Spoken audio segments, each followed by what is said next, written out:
जय सच्चिदानंद.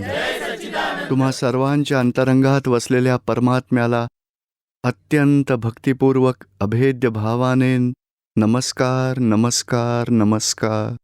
जय सच्चिदानंद.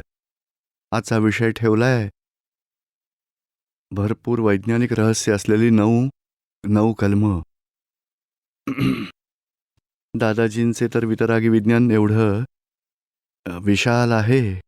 एकेका शब्दावर दादाजींनी खूप सगळ्या गोष्टी सांगितल्यात. वैज्ञानिक दृष्टिकोनातून एक एक गोष्ट त्यांनी उलगडून दाखवली आणि त्या गोष्टी स्वतः तीर्थंकर भगवंतांच्या हृदयातल्या आहेत.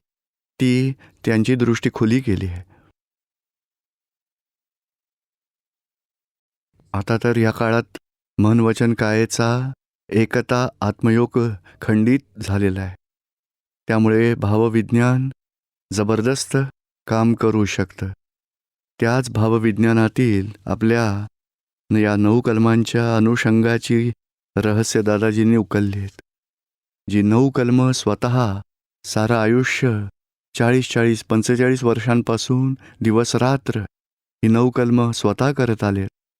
जो त्यांचा पर्सनल विधी आहे, नमस्कार विधी, हा 9 कलमांमधला तोच त्यांनी आपल्यासाठी मार्ग सांगितलाय.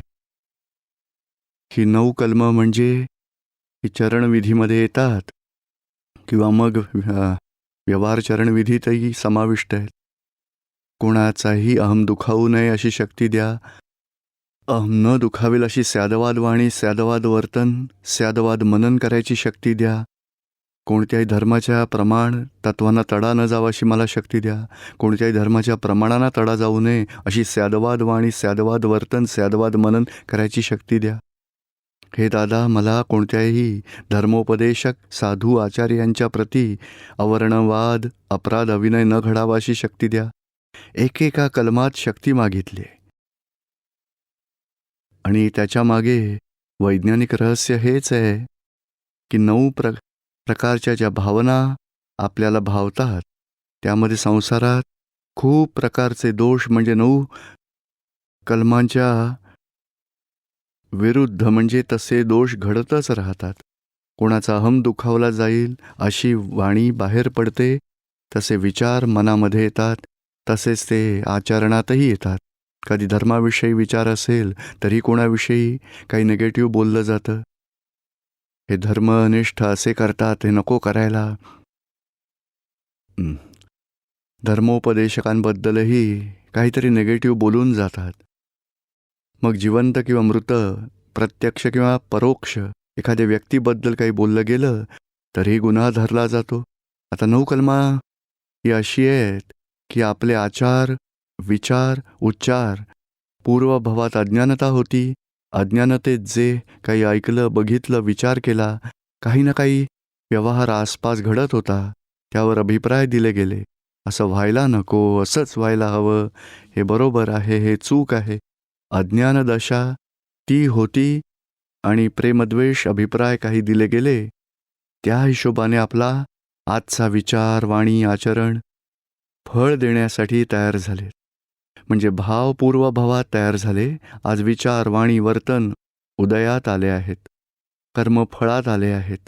डिस्चार्ज कर्म देण्यास आहेत आणि आता डिस्चार्ज कर्माच्या त्याच वेळी अज्ञानतेने नवी बीजं पेरली जाऊ शकतात आणि टाकली जाऊ शकतात अज्ञानदशेत. म्हणून दादाजींनी हे ज्ञान दिलंय. 202 डिग्रीवाल्याला सरळ 303 डिग्रीवरती नेऊन बसवलं. म्हणजे असं ज्ञान दिलंय, म्हणजे 5 आज्ञा अशा दिल्या आहेत जेणेकरून नवी कर्म बीजच पडणार नाही. आणि व्यवहार जो पूर्वी अज्ञानातून घडला, कोणाबद्दल काही निगेटिव्ह बोललं गेलं, कुठे विषय विकारी दोष घडलेत, कधी कठोर भाषा, टोमणेयुक्त भाषा बोलली जाते, कोणत्याही धर्माबाबत कोणाचा अहंकार दुखावला जाईल असे वाणी, वर्तन, विचार घडून गेले असतील, तर असे सगळे सदोष विचार, वाणी, आचरण याबद्दल बदल करून पुढील बीजांमध्ये सुधारणा करण्याचा उपाय 9 कलमांमध्ये दादांनी लिहिला आहे. म्हणजे आचार, विचार, वाणी हे तर एका अवतारात आपल्या लाकडांबरोबर मग जळून जातील. डिस्चार्ज कर्म आहे, विनाशी आहे, शिवाय परिणाम स्वरूप आहेत. म्हणजे मुलाने परीक्षा दिली आणि त्याला 72% मिळाले, तर मग पुढे नवीन परीक्षा नीट द्या. आधीच्या परीक्षेचा निकाल तर लागलाय, आता आपल्याला 85-90% मिळवायचे आहेत. आता पुढचा अभ्यास सुधारा.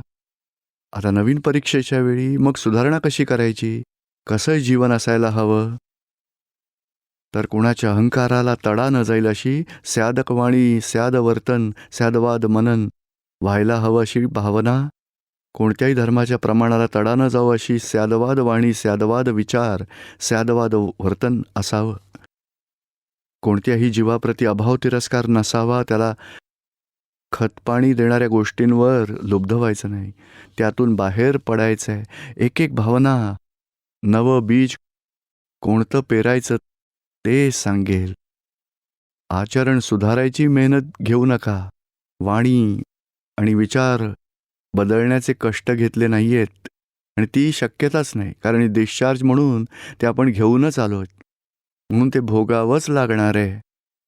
हां, कोणाला दुःख दिलं गेलं तर नक्कीच आलोचना, प्रतिक्रमण, प्रत्याख्यान करून आपण धुवून टाकतोय. कशाय झाले तर सगळ्याचं प्रतिक्रमणही नक्कीच करतोय. पण भावना अशी बीज पेरली जात आहेत की पुढच्या जन्मात आताचे भाव हे पूर्वजन्मातले बीज आहे, म्हणून यावेळी या जन्मात त्याचे परिणाम आहेत. नवीन भावबीज असे पेराल तसा नवा रिझल्ट त्याप्रमाणेच येईल. आता दादाजींचं जे जीवन होतं, वाणी, विचार, वर्तन, ज्ञानीपुरुष म्हणून की ते 40 वर्षांपासून त्यांनी तशी भावना केली होती आणि पूर्वजन्मातील लिंकही होती त्यांसाठी. आणि वाणी, एक एक शब्द चिरस्थानी ठेवावा अशी वितरागी वाणी आहे. आणि आचरण जबरदस्त लोकपूजनीय असं आहे. त्यांचे विचारही स्यादवाद वाणी, स्यादवाद वर्तन, स्यादवाद मनन त्यांच्या रूपकात आहे, आचरणात आलं आहे. म्हणून हे आपल्या भावनेचंच फळ आहे. आज आपण अशीच भावना 9 कलमांद्वारे जर केली ना, तर ऑटोमॅटिकली दुसरा जन्मही असाच असेल. 9 कलमं बघा जेवढी लिहिल्यात ना, ते आपल्या विचारांमध्ये, वाणीमध्ये आपण आपोआप उतरत जाईल. सगळे क्रमिक मार्ग तर हेच सांगतात, तपश्चर्या करा, त्याग करा, ध्यान करा, हे मौन ठेवा, की हे नका करू, अशुभ गोष्टींचा त्याग करा, शुभ गोष्टीच ग्रहण करा. पण खरं तर बरंच परसत्तेत आहे, जी आपल्या कंट्रोलमध्ये नाहीच आहे. पूर्वजन्मात भावना केली असणार म्हणून त्यागाचा उदय झाला. कोणाला उपास घडू शकतो, कोणाचं दुसरं होऊ शकतं काही, तेही पूर्वजन्माचंच फळ आहे. आजचा पुरुषार्थ नाही आहे. क्रियेच्या वेळी आर्तध्यान होणं, रौद्रध्यान होणं, धर्मध्यानात राहणं, तो पुरुषार्थ आहे.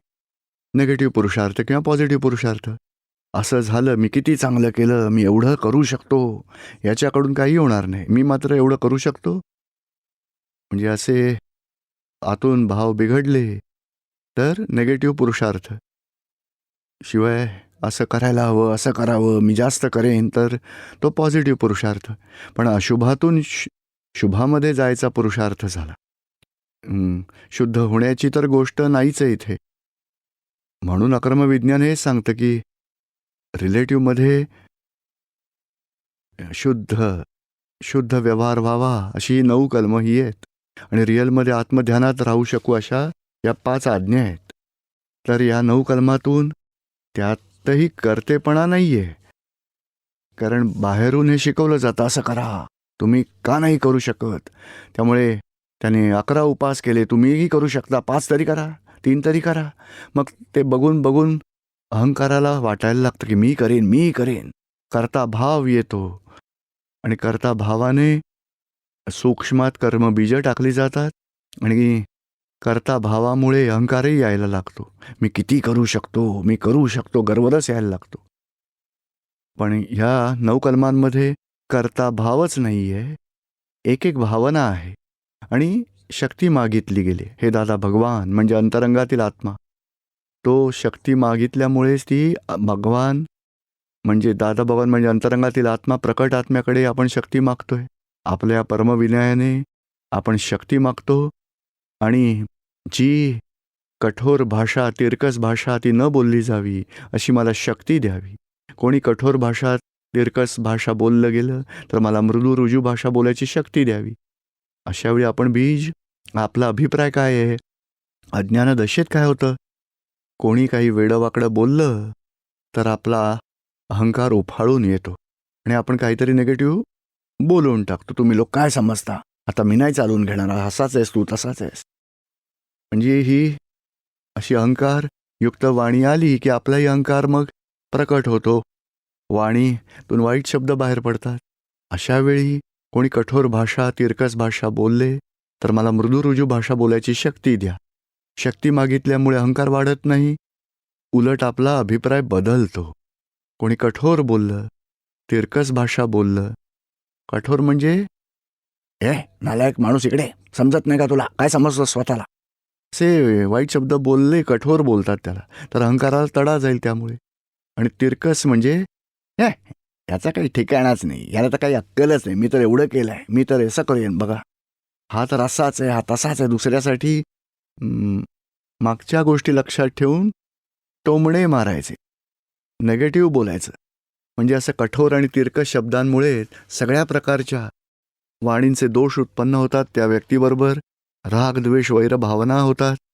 म्हणून ही प्रार्थना शक्ती मागितल्यामुळे, 9 कलमांची भावना मनात ठेवल्यामुळे अहंकारही उफाळून वर येत नाही, आपला अभिप्रायही चेंज होतो.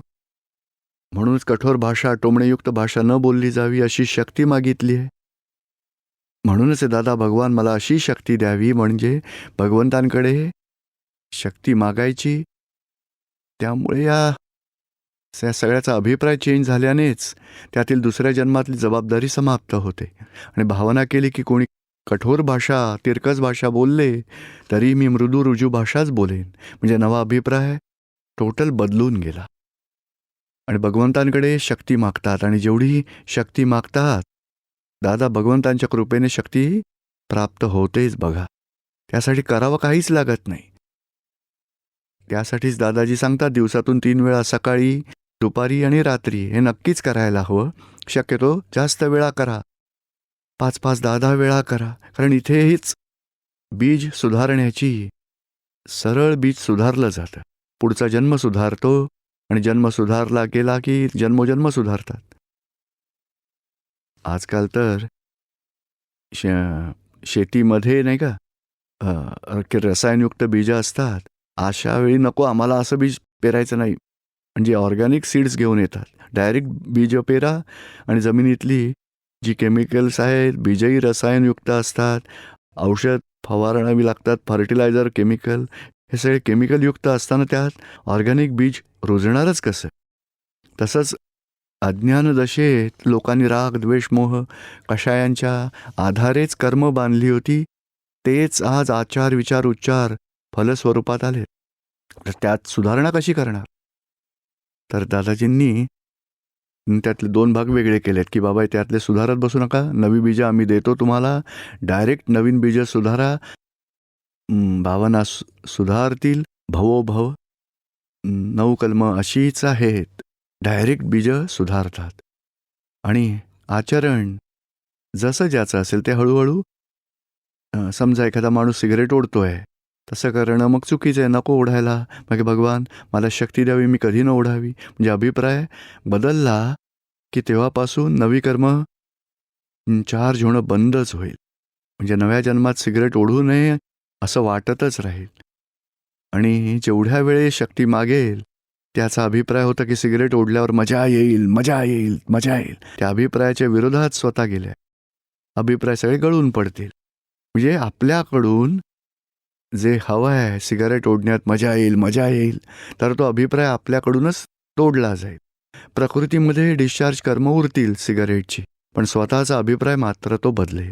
म्हणजे आपल्याच निश्चयाने ते आपण बाजूला केले आणि प्रकृतीत सिगरेट ओढण्याचा जो करार आहे तोपर्यंत सिगरेट ओढली जाईल. म्हणजे 2, 5, 25 वेळा, हळूहळू मग ते गळून पडेल.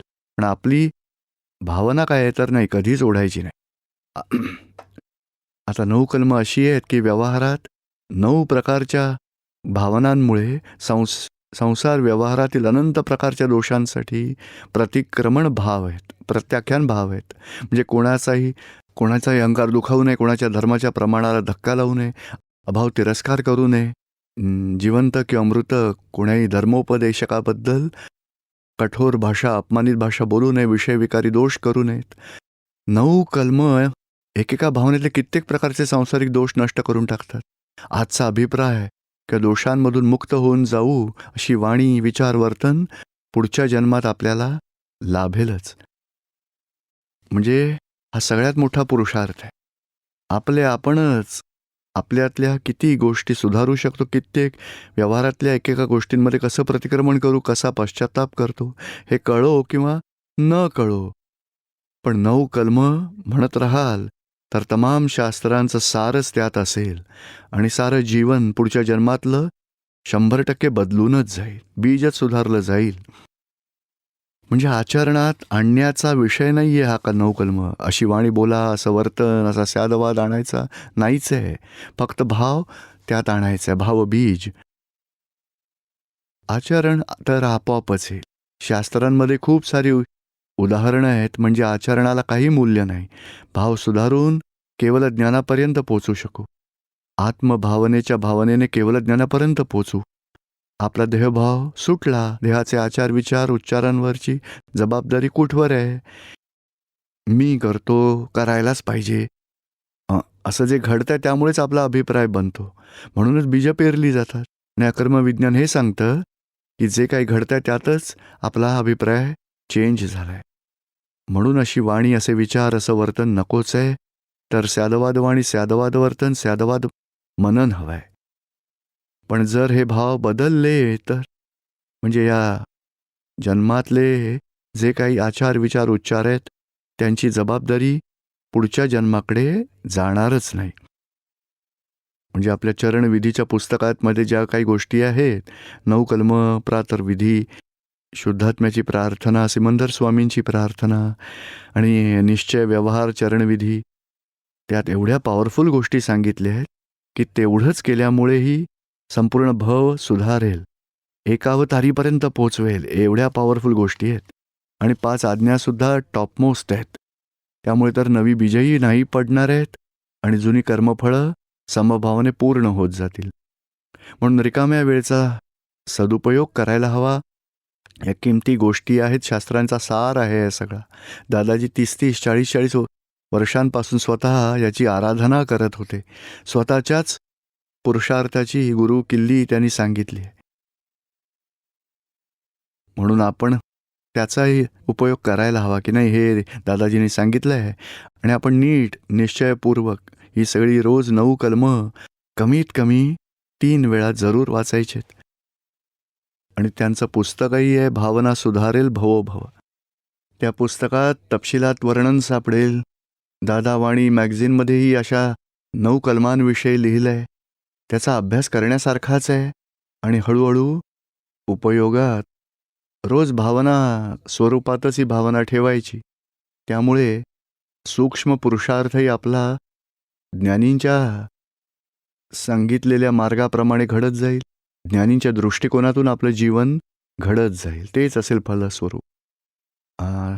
थोडे काही प्रश्न घेऊया आता आपण. प्रिया योगेश प्रसान, पुणे. गुरुजी, आपल्या मते स्वातंत्र्य आणि सक्षमतेची व्याख्या काय आहे? सक्षमता नाही, स्वच्छंदीपणा.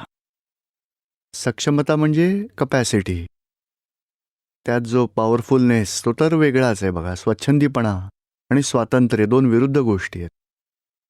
स्वच्छंदीपणा म्हणजे आपली मनमानी करणं. मला कोणी काही सांगायचं नाही, मला जे हवंय तेच मी करेन, माझं आयुष्य माझ्या हातात आहे, मला जी मजा करायची ती मी करेनच. बाकी त्याला हे समजत नाही की ही मजा आहे हा जन्मच बिघडवतोय. त्याला स्वच्छंदी म्हणतात. आणि स्वतंत्रता म्हणजे, स्वातंत्र्य म्हणजे दादाजी काय सांगतात की म्हणजे उच्च असे काही नकोच आहे मला, मला मला स्वातंत्र्य हवं आहे. पण कसलं स्वातंत्र्य? तर ज्ञानमार्गातून मिळणारं स्वातंत्र्य, इंडिपेंडन्सी. कोणावर अवलंबून असणं, त्यातली अज्ञानता असेपर्यंत डिपेंडन्सी, डिपेंडन्सी राहते. ज्ञानानंतर स्वातंत्र्य प्रकट होतं. ते ज्ञानामुळे मिळालेलं स्वातंत्र्य. ज्ञानामुळे आपल्या या संसारात वरती कोण बसलं आहे? भगवंतही आपल्या वर नाही आहेत, कोणी व्यक्तीही आपल्या वर नाही आहे. आपली अज्ञानता, आपली ब्लंडर्स, आपल्या चुका त्या आपल्यावरती आहेत. म्हणून ज्ञानामुळेच ब्लंडर्स, मिस्टेक्स नष्ट झाली तर संसारातली कोणतीही व्यक्ती आपल्यावर राहणार नाही. भगवान तर आपल्या अंतरंगातले आपलं स्वरूप आहे. ते आपल्या डोक्यावर नाहीत, आपण त्यांच्याबरोबर अभेद्य व्हायचं आहे. पण हे स्वातंत्र्य केव्हा मिळतं? तर आपली ब्लंडर्स, मिस्टेक्स नष्ट झाल्यावर. म्हणजे दादाजी म्हणतात की या संसारात माझ्यावर कोणी नाही, ना कोणी हाताखाली नाही, मी स्वतंत्र झालो. स्वच्छंदीपणा नष्ट झाल्यावर स्वातंत्र्य मिळतं. हे लोक ज्याला स्वातंत्र्य मानतात, आजची मुलं मुली सगळी तरुणाई, ते स्वातंत्र्य नाही, तो स्वच्छंदीपणा आहे. स्वातंत्र्य मला कोणी काही बोलायचं नाही. अरे खरं तर आपल्या हिंदुस्थानात तर हाच रिवाज आहे की लहान मुलगी जर असेल तर तिने आईवडिलांच्या अधीन राहावं, लग्न झाल्यावर नवऱ्याच्या अधीन राहावं, आणि वृद्ध झाल्यावर मग मुलाच्या अधीन राहायला हवं. अधीनता ठेवा. मोठ्या 70 वर्षांच्या आजी असतील आणि मुलगा 5 वर्षांचा, त्याला विचारा काय अधीनता ठेवा. नाहीतर स्वच्छंदीपणाने तर आणखीच बघा संसारात भटकण्याचा मार्ग खुला होईल नंतर. धन्यवाद.